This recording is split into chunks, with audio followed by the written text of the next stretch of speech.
बहुत सारी ऐसी मेडिकल कोर्स है, बहुत सारा ऐसा करियर ऑप्शन है, डॉक्टर से भी ज्यादा पैसे कमाते हैं आप, और डॉक्टर से ज्यादा इज्जत भी मिलती है। आपको पता नहीं है। उसके दो बड़े रीजन है। एक तो ये जो कोचिंग वाले, ऑनलाइन ऑफलाइन दोनों वाले, इन्होंने इतना नीट फोकस किया है, क्योंकि वो मार्केटिंग नीट का नहीं करेंगे तो आप अगले साल पैसा नहीं दोगे उनको, तो आप अपने घर का पैसा उनके घर में दे दो। इसके लिए इतनी मार्केटिंग होती है नीट की कि बाकी इतने अच्छे अच्छे कैरियर ऑप्शन है।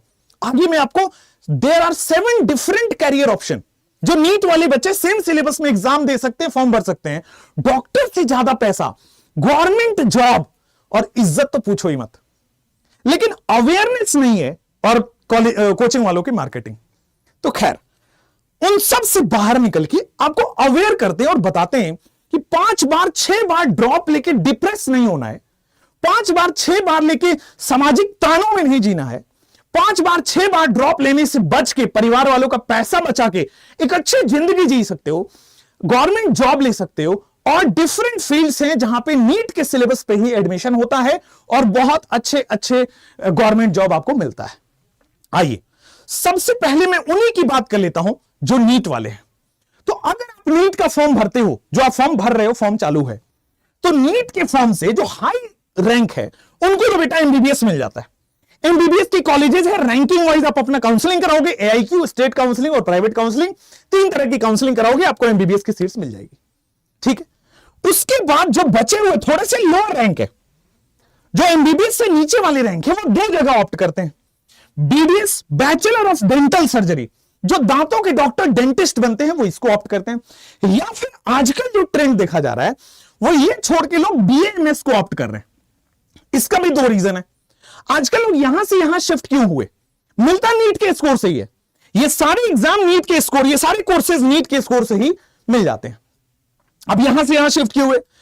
क्योंकि जो गवर्नमेंट है, रिसेंट गवर्नमेंट, उन्होंने एक नोटिफिकेशन दिया और उन्होंने किया कि जो सर्जरी में एमबीबीएस पहले कर सकता था, अब क्या है कि आयुर्वेदा के डॉक्टर्स भी सर्जरी कर सकते हैं।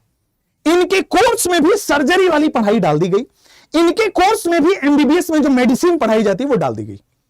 तो ये भी सर्जरी कर सकते हैं और ये भी सर्जरी कर सकते हैं, क्योंकि डॉक्टर्स की कमी है, इसलिए ये डॉक्टर्स और ये डॉक्टर्स अब सेम काम कर सकते हैं। कुछ जगह तो ऐसा हुआ, कुछ मेडिकल कॉलेजेस के अंदर, इनकी जो स्टाइपेंड होती है गवर्नमेंट से, उससे 10-20 हजार ज्यादा यहां स्टाइपेंड मिलने लगा। तो लोग सोच रहे हैं यार दोनों में सेम ही है, यहां केवल मेडिसिन और सर्जरी है, यहां पे आप क्या करोगे? आयुर्वेदा भी है, मेडिसिन और सर्जरी भी है।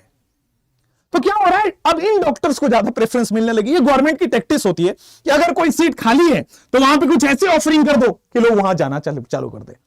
तो आपके पास हाई रैंकिंग पे एमबीबीएस है, थोड़ा सा लो रैंकिंग है, तो आप कोई दिक्कत नहीं है, बीडीएस जा सकते हो। प्राइवेट हॉस्पिटल्स में जो डेंटिस्ट हैं उनकी सैलरी 2-2.5 लाख 3 लाख रुपए होती है, और मैं ऐसे डेंटिस्ट को जानता हूं जिनकी सैलरी 7-8 लाख रुपए पर मंथ है। पर मंथ करोड़ों रुपए कमाते हैं वो। अगर आप अच्छे डेंटिस्ट हैं तो आप अपना प्राइवेट हॉस्पिटल भी खोल सकते हैं। पहला ऑप्शन ये निकला एमबीबीएस के अलावा। दूसरा ऑप्शन, अगर आप आयुर्वेदा करते हो तो जो ट्रेंड आ रहा है कि आयुर्वेदा का ट्रेंड बढ़ रहा है, योगा का ट्रेंड बढ़ रहा है, नेचुरोपैथी का ट्रेंड बढ़ रहा है, तो जो ट्रेंड आने वाला है उसमें आप चले जाओ। और दूसरा, आप एमबीबीएस की इक्विवेलेंट तो आ ही चुके हो, डिग्री वाइज आप सेम नहीं हो, बट कोर्सेज तो सेम ही हो गई है, स्टाइपेंड तो इनफैक्ट कुछ जगह ज्यादा ही हो गई है। तो चलो, बीएमएस तो है ही। तीसरा भाई, इसके बाद लोग ड्रॉप लेना चालू करते हैं, लेकिन मेरा मानना यह है बेटा कि आप नेक्स्ट में bachelor of homeopathy medicine and surgery भी ले सकते हैं, या होम्योपैथी मेडिसिन साइंस भी आप ले सकते हो, बीएचएमएस भी आप प्रेफर कर सकते हो। ठीक है। अच्छा, क्यों? क्योंकि अब देखो क्या हो रहा है ना, क्योंकि बहुत सारे लोग इसको अब नीचा कोर्स देखते हैं कि यार बहुत छोटा कोर्स है, क्यों जाऊं, मैं तो एमबीबीएस करूंगा, तो ड्रॉप ले लेते हैं, और अगले साल फिर ड्रॉप लेते हैं, फिर कोचिंग वाले थोड़ा और भड़काते हैं, फिर और कोर्स लेते हैं, फिर मोटिवेशन देंगे, फिर और कोर्स लेंगे। तो 10-12 आप बार फी तो भर ही देते हो, आधा वहां पढ़ा, आधा वहां पढ़ा, 2 ऑनलाइन ले लिया, 2 ऑफलाइन ले लिया, तो कुल मिला के 4-5 साल में 10-12 कोर्स आप ले ही लेते हो। आप अपने घर का पैसा वेस्ट कर रहे हो। तो बट होम्योपैथी में रिसेंट ईयर्स में इतने कम एडमिशन हुए कि भाई अब इनकी डिमांड बढ़ गई। अब ज्यादा पैसे देके होम्योपैथी के डॉक्टर्स को खोजा जा रहा है। एक हॉस्पिटल होता है तो उसमें सारी तरह के डॉक्टर्स आपको चाहिए। अब जैसे होम्योपैथी पढ़ाने वाली की कमी हो गई है, तो बीएचएमएस कोर्सेज भी आपको ऑप्ट करना चाहिए, क्योंकि आगे जाके आप प्रोफेसर बन सकते हो और 2 लाख रुपए सैलरी मिलती है, 2.5 लाख रुपए सैलरी मिलती है, सोच लो। और गवर्नमेंट जॉब अलग है भाई, गवर्नमेंट मेडिकल कॉलेज में पढ़ाओगे, प्रोफेसर बन जाओ। किसने भाई, मैंने बीटेक किया था, पढ़ा तो रहे, क्यों, शौक है पढ़ाने का और पैसा भी अच्छा मिल जाता है, दैट्स द रीजन। सीधा खुल के बोलो क्या दिक्कत है। अच्छा यहां हो, BUMS, बैचलर ऑफ यूनानी मेडिसिन एंड सर्विस। अब यूनानी दवाइयां अभी अब मतलब एकदम ऑन द वर्ज ऑफ विलुप्त हो जाएगा भाई कुछ दिनों में, जिस तरह से चल रहा है। अब इनकी डिमांड इतनी है कि जितने भी यूनानी सेंटर्स है वहां पे इन डॉक्टर्स को ज्यादा पे करके लोग बुला रहे हैं। अब आपके पास ये वैसे कोर्सेज हैं जहां पे डिमांड ज्यादा है और सप्लाई कम है, मतलब चाहिए 20 डॉक्टर है 2 डॉक्टर, वैसा वाला है, तो कितनी वैल्यू रहेगी, कितनी स्टेबिलिटी ऑफ द जॉब है, और गवर्नमेंट आपको खोजती है यहां पे। चलो गवर्नमेंट को चाहिए यहां पे। नेक्स्ट, बैचलर ऑफ सिद्धा medicine and surgery. Bachelor of सिद्धा मेडिसिन एंड सर्जरी, सिद्धा वो कर सकते हैं जिनके पास तमिल हो, 10th में 12th में तमिल होना चाहिए 10th 12th में तमिल होना चाहिए, तमिल वाले ही सिद्धा कर सकते हैं। और साउथ में इनकी बड़ी डिमांड है यार, क्यों, क्योंकि रिसेंट ईयर्स में लोगों ने इसकी वैल्यू कम कर दी, मार्केटिंग इनकी कम हुई, तो लोगों को पता नहीं चला, अवेयरनेस हुआ नहीं और खत्म। तो यहां भी सप्लाई और डिमांड का ही, सप्लाई कम है, डिमांड बहुत ज्यादा है। चलो, bachelor of naturopathy and yogic sciences. Bachelor of naturopathy and yogic sciences, मान लीजिए कम नंबर आ रहा है, तो मैं ये बिल्कुल आपको सजेस्ट नहीं करता हूं कि आप 5 बार ड्रॉप लीजिए। हाँ ठीक है, कोशिश करना चाहिए, नीट ही लेना चाहिए, बट क्या है, एमबीबीएस ही लीजिए, बट क्या है, ये खराब कोर्सेज नहीं है भाई। 5 बार ड्रॉप से तो बेस्ट है ये। 4 बार ड्रॉप लेके बीएससी करोगे, उससे बेस्ट है पहले साल में चले जाओ। 3 बार ड्रॉप लेके आप कहीं और जाते हो, कोई और एसएससी की तैयारी करते हो, इससे बढ़िया है कि भाई ये ले लो। ठीक है, हम कोचिंग वाले, हमें धनी बनाना आपका कर्तव्य है, आप धनी बना दीजिए हमें, लेकिन आपका दिमाग खोलना भी हमारा काम है, थोड़ा सच भी बोलना चाहिए।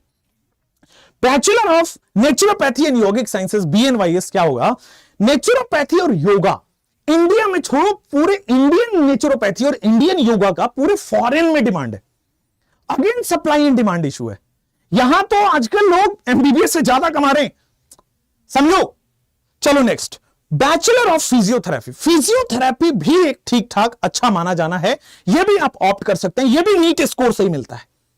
नीट स्कोर से बेटा बीएससी नर्सिंग और पैरामेडिकल मिलता है। देखो लगभग बीएससी नर्सिंग और पैरामेडिकल के जितने कॉलेजेस हैं, ऑलमोस्ट 97-98% कॉलेजेस जो हैं वो नीट का स्कोर एक्सेप्ट कर रही हैं। बट जो एम्स नर्सिंग है और जो एएफएमसी नर्सिंग है वो अभी भी अपना सेपरेट एग्जाम कराती है।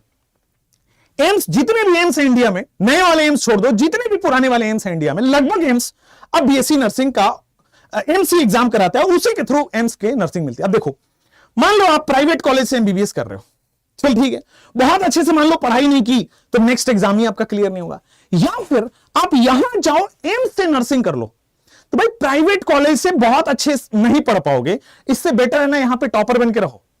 चलो खैर, अब आ जाओ एएफएमसी नर्सिंग। एएफएमसी नर्सिंग बेटा ये आर्म्ड फोर्सेस में आपको नर्सिंग का काम मिलेगा और यहां पे गवर्नमेंट जॉब है, दोनों ही गवर्नमेंट जॉब है। अच्छा, आपको पता भी नहीं होगा कि इसमें मैंने देखा कि हर एम्स डिफरेंट बीएससी का कोर्स कराता है। एम्स, जैसे मान लो मैं एम्स दिल्ली की बात करता हूं, there are 6 different BSc courses. एक है जो चेस्ट के लिए है, अब वो चेस्ट वाले डॉक्टर नर्सेज मिल ही नहीं रहे, वो पैरामेडिकल स्टाफ मिल ही नहीं रहा। अब देखो पूरे इंडिया में लगभग आपके पास 4-5 लाख मेडिकल कॉलेज वो होगा, डॉक्टर्स और हॉस्पिटल्स की बात कर लो, 5 लाख होगा, एस्टिमेट ले लेते। 5 लाख में अगर एक मतलब 2-2, 3-3 स्टाफ भी चाहिए तो 15-16 लाख नौकरियां हैं, उतने तो डिग्री वाले हैं ही नहीं पैरामेडिकल। तो यहां भी डिमांड और सप्लाई की कमी है। जैसे मैं एक पढ़ रहा था BSc in optometry, if I am wrong तो आप मुझे माफ कीजिएगा, अब इसका है ही नहीं कोई, तो आप ये वाले यहां पे पढ़ के और अच्छा एम्स में बन सकते हो, कोई बड़ा प्राइवेट मेडिकल हॉस्पिटल में आप जा सकते हो, जो कॉलेजेस हैं वहां के अंदर ट्रेनर्स की जरूरत है, यहां आपकी गवर्नमेंट जॉब्स लगती हैं। अब यहां पढ़े हो, अब यहां पे 5 लाख लोग हैं, 5 लाख लोगों में सीट कम है, अब यहां पे आप दौड़ मर्ची पढ़िए। अरे भाई इधर खाली भी तो पड़ा है, इधर भी उतना ही इज्जत है, इधर भी उतना ही पैसा, इधर भी सरकारी नौकरी है। हाँ, अब चलो वेटनरी साइंसेस के एआईपीवीटी होता है, एआईपीवीटी मतलब वेटनरी साइंसेस के मैक्सिमम कॉलेज तो नीट का स्कोर एक्सेप्ट कर रहे हैं, बट अभी भी कई स्टेट और सेंट्रल प्राइवेट वो वेटनरी कॉलेजेस है जो all India pre veterinary test से अपना एग्जाम कराते हैं। तो आप वेटनरी के कॉलेजेस टॉप सर्च करिए, अगर वो नीट स्कोर लेते हैं तो फॉर्म भर दीजिए नीट वाला, एक काउंसलिंग करा लीजिए, नहीं उसमें नहीं जाना है तो आप टेस्ट दे लीजिए और all India pre veterinary test से आप वहां पे जा सकते हैं। तो केवल एक नीट फॉर्म से इतने सारे एग्जाम्स ले सकते हैं आप। काउंसलिंग लास्ट तक कराओ, अगर जो मिलता है देख लो भाई। काउंसलिंग में आपका क्या होगा, 20,000 रुपया ही तो लगेगा, लगा लो, वैसे भी लाख 1.5 लाख तो आप देते ही हो। चलो खैर, अब आ जाओ यहां पे आओ, एम्स नर्सिंग या पैरामेडिकल की बात कर रहा हूं मैं। एम्स नर्सिंग या पैरामेडिकल की फॉर्म फिलिंग स्टार्ट हो गई है टेंटेटिवली। ये 15 फरवरी से 15 मार्च है, ये आपको चेक करना है। स्टार्टिंग डेट क्लियर है, अब हो सकता है 2-3 मार्च को खत्म हो जाए, 4 मार्च 10 मार्च को खत्म हो जाए। ये अलार्मिंग डेट लेके आया हूं मैं कि बस ये एम्स की पैरामेडिकल भी भर दीजिएगा, एम्स की नर्सिंग भर दीजिएगा, ऑप्शन आपके पास रहना चाहिए। क्योंकि भाई सिलेबस एकदम नीट वाला है, क्योंकि 90 घंटे का एग्जाम होगा और 90 मिनट में 90 क्वेश्चन करना है। प्योर नीट है, ये प्योर नीट है और एग्जाम नीट से हल्का नीचे लेवल का होता है, तो आपके लिए और आसान हो गया। मीडियम आप इंग्लिश और हिंदी दोनों में दे सकते हो। आप मीडियम फॉर्म भरते समय सिलेक्ट करिए, एम्स की वेबसाइट पे जाके आप फॉर्म भर सकते हैं। अच्छा जी, फॉर्म फिलिंग तो 15 मार्च तक होने वाला है, एग्जाम डेट टेंटेटिव है कि 8 जून तक, 8 जून के आसपास होगा, तो नीट के बाद होगा, तो आप रिवीजन करके अच्छे से दे सकते हैं एम्स को, पैरामेडिकल को। अच्छा नेक्स्ट, रिजल्ट भी 18 जून के आसपास आता है।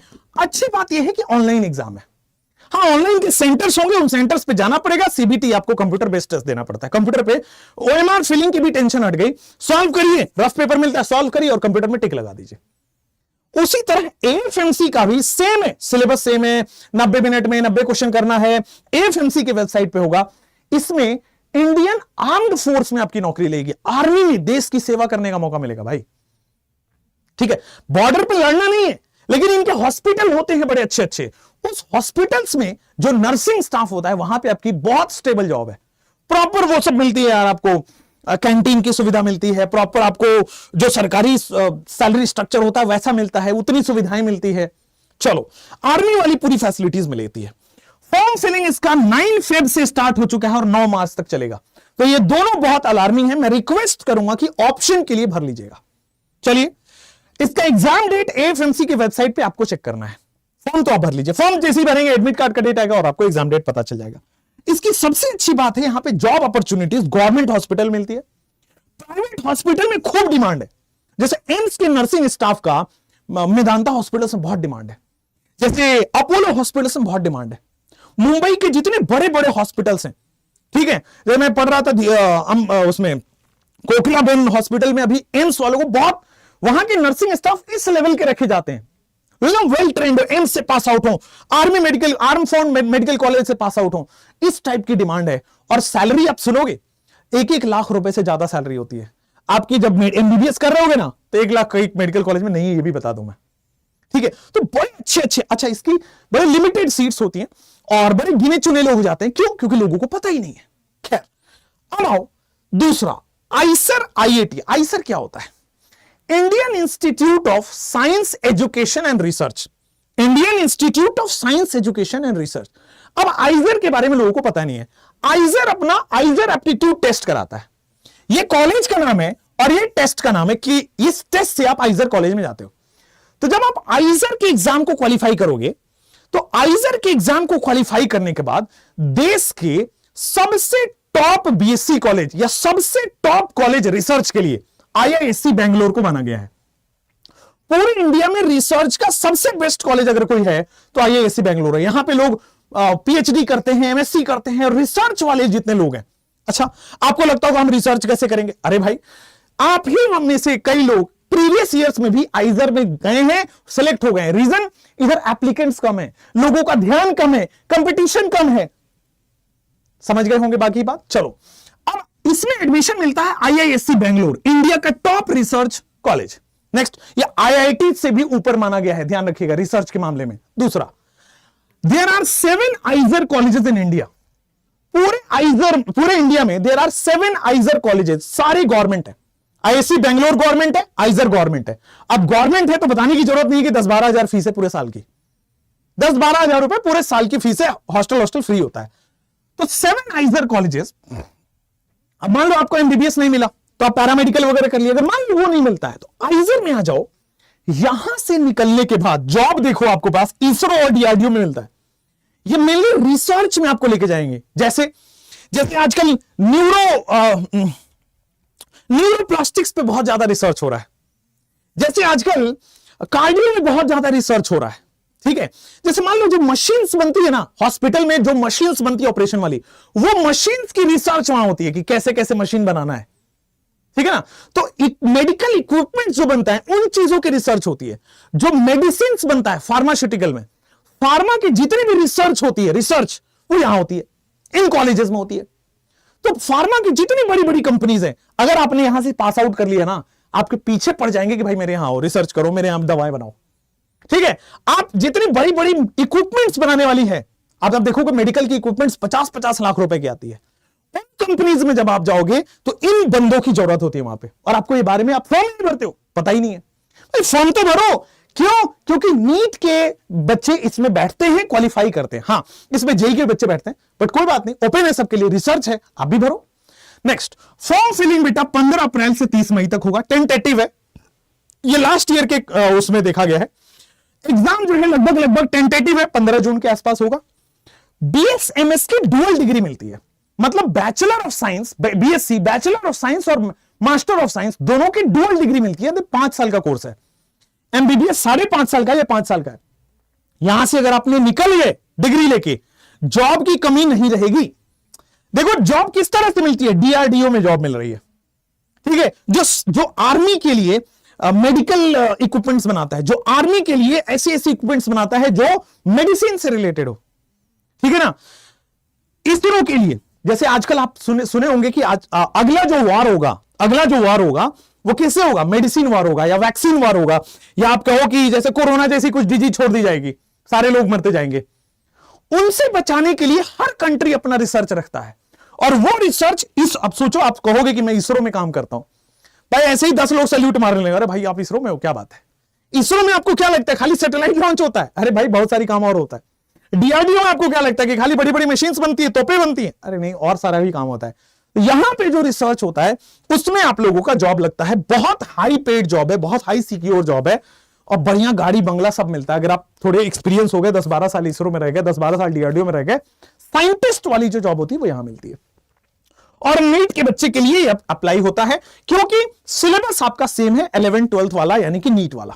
चलो, आइजर जैसा ही कॉलेज है नाइजर, वो है Indian institute of science education and research, ये है national institute of science education and research. जैसे क्या है, आईआईटी है इंडियन इंस्टीट्यूट ऑफ टेक्नोलॉजी, वैसे ही एनआईटी है नेशनल इंस्टीट्यूट ऑफ टेक्नोलॉजी। तो सेम हो गया, वो आइजर है, ये नाइजर है, वो बड़ा कॉलेज है और वो उसका ही छोटा भाई है। चलो भाई, अच्छा, नाइजर का एक ही कैंपस है, नाइजर भुवनेश्वर में है।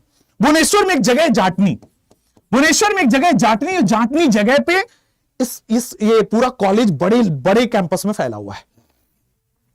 नाइजर की जो डिग्री मिलती है, देखो कितना प्रेस्टिजियस डिग्री होगा, होमी भाभा नेशनल इंस्टीट्यूट से इसको एफिलिएशन प्राप्त है।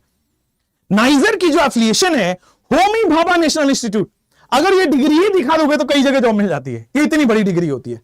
डिपार्टमेंट ऑफ एटॉमिक एनर्जी के अम्ब्रेला के अंदर आता है, जो अपना गवर्नमेंट का एटॉमिक एनर्जी वाला डिपार्टमेंट है, जो एटॉमिक एनर्जी कि जो भी मिनिस्ट्री ऑफ एटॉमिक एनर्जी के अंदर ये कॉलेज अप्रूव्ड है, तो ये भी गवर्नमेंट कॉलेज है। आइजर का छोटा भाई नाइजर, यहां भी 5 साल का बीएसएमएस डुअल डिग्री मिलता है। आप चाहें तो 3 साल का बीएस डिग्री भी ले सकते हैं, उसमें भी आप चाहें तो 3 साल का बीएस डिग्री में ले सकते हैं। फॉर्म फिलिंग बेटा 24 फरवरी से 24 मई के आसपास होता है, टेंटेटिव है, प्लीज चेक कर लीजिएगा नाइजर की वेबसाइट पे जाके। एग्जाम डेट 24 जून को जाएंगे, टेंटेटिव है, ये लास्ट ईयर के हिसाब से लिखा गया है, इस साल क्या होने वाला है प्लीज चेक कर लीजिएगा। जॉब कहां लगता है, डीआरडीओ में, जॉब कहां लगता है, इसरो में, गवर्नमेंट जॉब है। जॉब कहां लगता है, डिपार्टमेंट ऑफ एटॉमिक एनर्जी। आपके मन में आ रहा होगा कि सर 20-25 हजार की जॉब लगेगी क्या?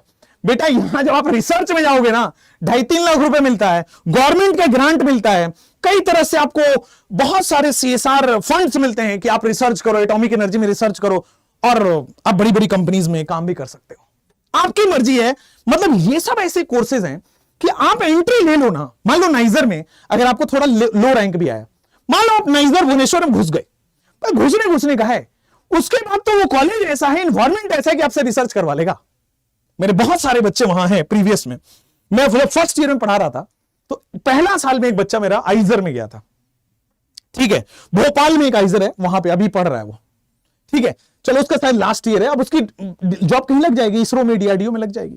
खैर, मान लीजिए आपको, ये तो बहुत फेमस भी है, ICAR, आइसर बोलते हैं इसको, आइकर भी बोलते हैं कई लोग, ये agriculture and research, Indian council of agriculture and research.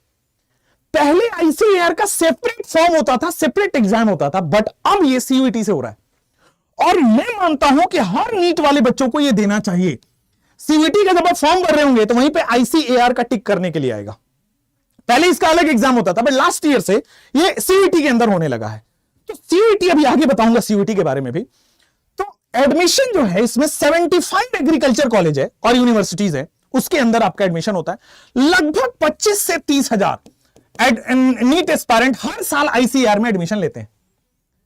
But अब ठीक है, और इसमें बेटा, इसमें गवर्नमेंट वो मिलती है, सॉइल रिसर्च साइंटिस्ट, ऐसे ऐसे पोस्ट आते हैं, ठीक है, agriculture research scientist, agriculture research scholar, और ये सारी गवर्नमेंट वो है, सेंट्रल गवर्नमेंट की जॉब्स होते हैं, हर स्टेट में इनकी वैकेंसीज है, और अभी भी इतनी वैकेंसीज होती हैं कि बेटा लोग पूरे नहीं पढ़ पाते हैं, ये भी ध्यान रखिएगा, ठीक है। चलिए, और इसके बाद जितने भी एग्रीकल्चर की कंपनी है, जितने भी एग्रीकल्चर कंपोनेंट्स बनाने वाली कंपनी है, एग्रीकल्चर से पेस्टिसाइड्स बनाने वाली कंपनी है, एग्रीकल्चर से रिलेटेड कोई भी कंपनी है, दवाएं बनाए या एग्रीकल्चर के लिए इक्विपमेंट बनाए या फार्मर से रिलेटेड हो, और मेजरली इसमें मेजर पोर्शन गवर्नमेंट के पास है, तो गवर्नमेंट में इसकी जॉब मिल जाती है। तो बहुत सारी कंपनीज भी हैं, सप्लाई कम है, डिमांड बहुत ज्यादा है।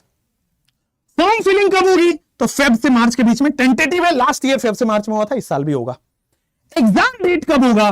15 मई से 31 मई के बीच में इसका एग्जाम डेट होगा। ये भी है, अपना आराम से नीट के बाद देते रहिएगा। आइसर अब CUET में हो रहा है, बस ये चेंज है लास्ट ईयर से। अब जो भी बच्चे नीट का एग्जाम दे रहे हैं, देखो BSc के लिए सबसे टॉप कॉलेज है, BS और MS करने के लिए सबसे टॉप कॉलेज है IISc बेंगलोर और आइजर। देखो BSc, अब आप डर जाते हो कि सर आइजर में तो JEE वाले बच्चे बैठते, हम कैसे बैठे? अरे भाई, BSc कोर्स है, एग्जाम तो उसी लेवल का ही होगा ना, माना कि रिसर्च है, बट इसमें नीट ऐसा नहीं है कि 720 में से 720 स्कोर कर लोगे, ऐसा नहीं होता, ठीक है। इसमें बहुत लो स्कोर पे भी अच्छा कॉलेज मिल जाता है आपको। आइजर कोई भी कॉलेज मिल जाए ले लेना चाहिए। IISc बेंगलोर मिल जाए तो भाई आप, तो मैं कह रहा हूं MBBS छोड़ के एक बार जा सकते हो, एक बार ये रिस्क लेके देखना, फायदे में ही रहोगे, बट हाँ एक बार प्रॉपर काउंसलिंग करा लेना, हमसे बात कर लेना, फिर जाना, ऐसा नहीं कि एम्स दिल्ली छोड़ के चले गए। उसके बाद नाइजर भी, अगेन ये डिग्री, होमी भाभा से डिग्री मिल गई। अब इंडिया में यार आपको लोग चैन से बैठने देंगे, बोलेंगे यार हमारे पास आओ हम नौकरी देते हैं। जॉब देखो कैसे कैसे डिपार्ट, ये तो मैंने एग्जांपल्स के लिए लिखा है, ऐसे ऐसे कितने सारे अभी जॉब्स वैकेंसीज है जो पता ही नहीं है, वो जब आप कॉलेज में जाओगे तो आपको बहुत सारा पता लगेगा। चलिए, हर बच्चे को CUET देना ही देना है, देना चाहिए, देना दे सकते हैं, ये सब सवाल ही खत्म हो गया। हर बच्चे को CUET देना है, मेडिकल वालों को, मेरा तो रिकमेंडेशन यही है भाई। बेवकूफ की तरह भाई 5 बार 10 बार ड्रॉप लेने से बेहतर है, और अपना मेंटल स्टेबिलिटी खराब करने से बेहतर है। अब सोचो, मान लो आप 22 साल के हो गए, 5.5 साल यानी कि 27.5 साल में आप MBBS कंप्लीट करोगे। मान लो ड्रॉप ले देते आप 22 साल के हो गए, 27.5 साल में आप MBBS कंप्लीट करोगे, ठीक है। उसके बाद आप 2 साल MD में दोगे, तो अब अचानक से तो होगा नहीं भाई, 1 साल ड्रॉप लोगे या 6 महीने लोगे, मान लो हो गया, तब भी आप 29 साल 30 साल तक पढ़ रहे हो, क्या फैमिली को सपोर्ट करोगे आप? आपका मेंटल स्टेटस क्या हो गया? बूढ़े हो गए पढ़ते पढ़ते। भाई हमने 23 से नौकरी करनी स्टार्ट कर दी थी, 23 साल का था तो मेरी पहली नौकरी लगी थी, प्रॉपर फुल टाइम, मतलब 23 साल में मैंने बीटेक की डिग्री ले ली थी, 23 ईयर्स, और तब से मैं, ठीक है, 5 साल 6 साल से मैं काम कर रहा हूं। अब देखो वही है, तो आप भी वही करिए। ऐसा नहीं है कि भाई MBBS ही होगा तो ही अब हम इस जन्म में सक्सेसफुल हो गए। अरे भाई, इस MBBS, अब आप सोचो इसरो में काम कर रहे हो, एक डॉक्टर है, बहुत अच्छा है, बहुत इज्जत मिलेगी, इसरो में काम कर रहे हो, भाई लोग आपको सल्यूट मारेंगे। डॉक्टर को एक बार मारे ना मारे, और आपको जरूर मारेंगे। अब इसरो में हो भाई, आप DRDO में काम करते हो, लोग आपसे डरेंगे बात करने में। चलो आ जाओ, 250 प्लस, 250 से ज्यादा, और इस साल कुछ और ऐड हो रही है, तो 250 से ज्यादा top central universities, state university और डीम्ड यूनिवर्सिटी सारे CUET से वो ले रहे हैं, अपनी सीट्स भर रहे हैं। पहले क्या होता था, हर यूनिवर्सिटी का अलग फॉर्म होता था, हर यूनिवर्सिटी कुछ कुछ एग्जाम भी करा लेती थी, और बड़ी धांधली होती थी, बड़ा क्योस सिस्टम है। अब क्या हुआ, सरकार ने एक एग्जाम कर दिया, कॉमन यूनिवर्सिटी एंट्रेंस टेस्ट। सारी यूनिवर्सिटी एक जगह आ जाओ। हालांकि अभी भी कुछ परसेंटेज ऑफ यूनिवर्सिटी है जो अपना अलग एग्जाम कराती है, but I am giving you in return कि अगले 1 या 2 साल में 100% university will come under CUET. ठीक है, और ऐसा हर किसी का मानना है, सारे देश की यूनिवर्सिटी। और इस बार एक्सपेक्टेड है कि 20 लाख प्लस बच्चे हो जाएंगे। इस बार एक्सपेक्टेशन है कि 20 लाख प्लस बच्चे जाएंगे। कॉमन कंप्यूटर बेस्ड टेस्ट होता है, ऑनलाइन एग्जाम होता है। फॉर्म टेंटेटिवली फेब से मार्च में भरा जाता है। फॉर्म आ चुका है, एक बार आप देख लीजिएगा। फॉर्म आ चुका है, आने वाला है, कंफ्यूज, आप एक बार देख लीजिएगा सीयूईटी की वेबसाइट पे जाके। एग्जाम डेट जो होगा वो 15 मई से 31 मई तक। जैसे कंप्यूटर बेस्ड एग्जाम है तो आपका एक स्लॉट होगा, वो एडमिट कार्ड में आपका डेट लिखा होता है, स्लॉट लिखा होता है, टाइम लिखा होता है, सेंटर लिखा होता है, वहां पे आपको जाके एग्जाम देना होता है। बीएससी डिग्री मिलती है। अब जैसे मान लो डीयू में पढ़ लिया और डीयू में पढ़ के एमएससी कर लिया, उसके बाद मान लो पीएचडी कर लिया डीयू से, अरे यार जबरदस्त प्रोफेसर की नौकरी लगती है। खतरनाक पे स्केल है। क्यों जबरदस्त और खतरनाक जैसे वर्ड्स यूज कर रहा हूं, मैं जानता हूं डीयू और उसमें, या फिर अब यार डीयू कर लो, पीएचडी कर लो, फिर आ जाओ हमारे साथ केमिस्ट्री पढ़ाना। लेकिन अब रुके मत रहो लाइफ में कि नहीं यार मैं तो 10 साल पढ़ पहले एमबीबीएस ही क्रैक करूंगा। I have seen someone of 27 years preparing for NEET.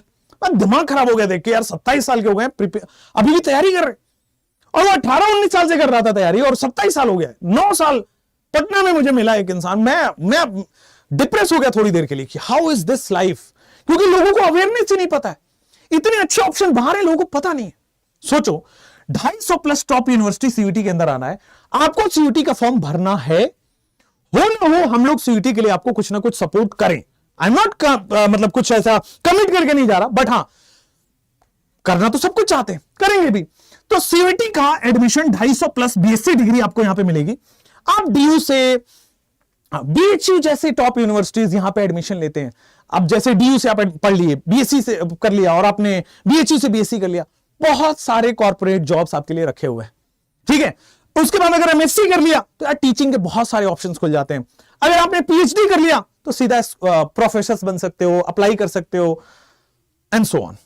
चलो नेक्स्ट आप जाओ।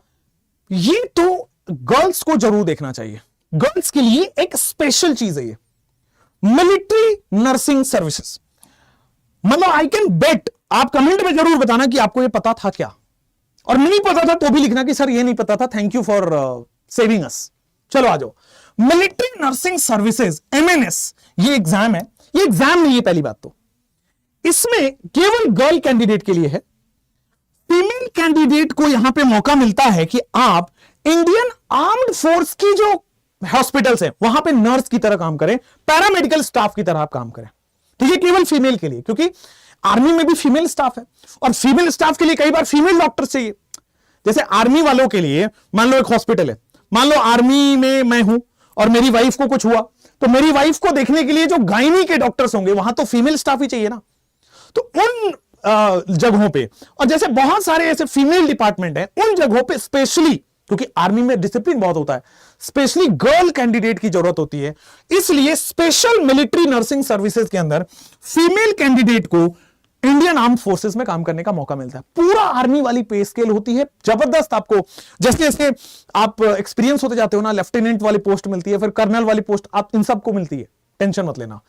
नीट स्कोर देखो 400 से 500 का होना चाहिए। कितनी लड़कियां हैं गवर्नमेंट जॉब ले सकती हैं, और आपको कोई जाके बंदूक तो चलाना नहीं है भाई, आपको नर्सिंग करना है, आपको पैरामेडिकल स्टाफ रहना है, और आप अच्छी खासी सैलरी भी मिलती है। चलिए एज, अच्छा इसमें जो है डॉक्टर्स जो होते हैं ना वो जाते हैं कर्नल और उस वाले पोस्ट पे, लेकिन यहां भी बहुत अच्छी इंक्रीमेंट होती रहती है। खैर एज जो है वो 24 साल से ज्यादा नहीं होना चाहिए। इसमें बस फॉर्म अलग से फिल करना होता है।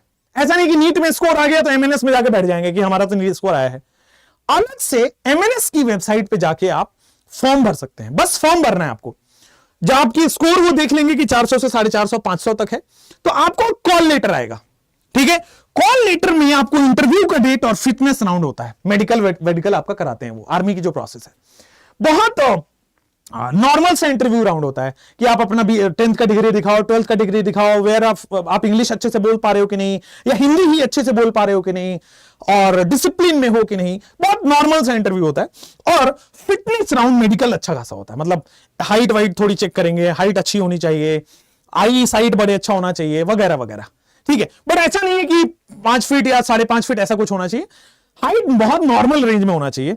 And there is no any case कि नहीं जैसे आर्मी का रेंज होता है ना कि 5.5 होना चाहिए, 6 होना चाहिए, आई साइट इतना होना चाहिए। नो, आप चश्मे लगाए हैं तब भी आप जा सकते हैं।